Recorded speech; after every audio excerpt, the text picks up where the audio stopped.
So, when you were telling me the story of the Bible last week, you left off with God choosing a guy named Abraham. Yeah, Abraham is a big deal in the Bible. God choosing Abraham is the beginning of a long process that eventually leads to Jesus and then to me and you. Jesus, huh? I've definitely heard of Jesus before. I think I've also heard of Abraham. I think I read a little bit of the story at home last week, but I just didn't get it. Why did God like this Abraham guy so much? And his family? Some of them seem kind of messed up. I'm not sure. It seems like Abraham trusted God, so that might have been part of it. Just because someone isn't perfect doesn't mean God doesn't want them to know him, you know? In fact, God used some pretty imperfect people to do some pretty amazing stuff. Why don't you get the fire started, and we'll tell you what happens next.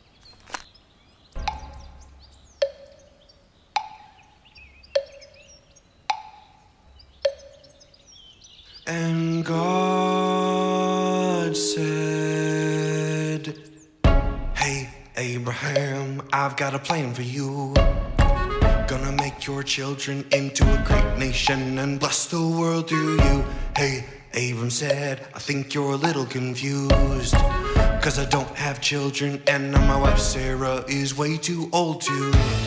What a miracle was this. God blessed them with a son. They chose to call him Isaac. He was their only one. In an unexpected twist, to test his faith and love, God came and said to Abram, "Go sacrifice your son." It was the birth of a nation, an age of anticipation, God's flickering flame of redemption rising in Israel. It was the birth of a nation, an age of anticipation, God's flickering flame of redemption was rising up in Israel. Abram passed the test with his knife blade high in the air.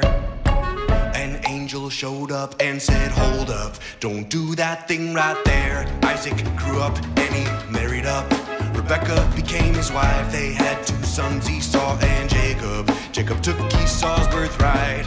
Though Jacob was a thief, God blessed him with 12 sons. Joseph was the favorite. The other brothers hated the one. So you might expect this twist. His brothers drove him out. Joe was sold in slavery to Potiphar's house. It was the birth of a nation, an age of anticipation, God's flickering flame of redemption rising in Israel.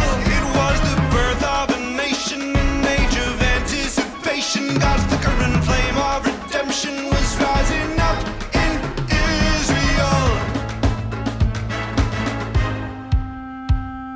Joseph rose in Potiphar's house till Potiphar's wife got Joe kicked out.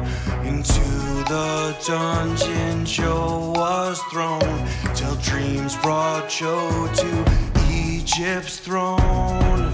Joe reigned beside the Pharaoh years and years till famine struck the world and hungry brothers appeared. Joe could have heard them, they all understood.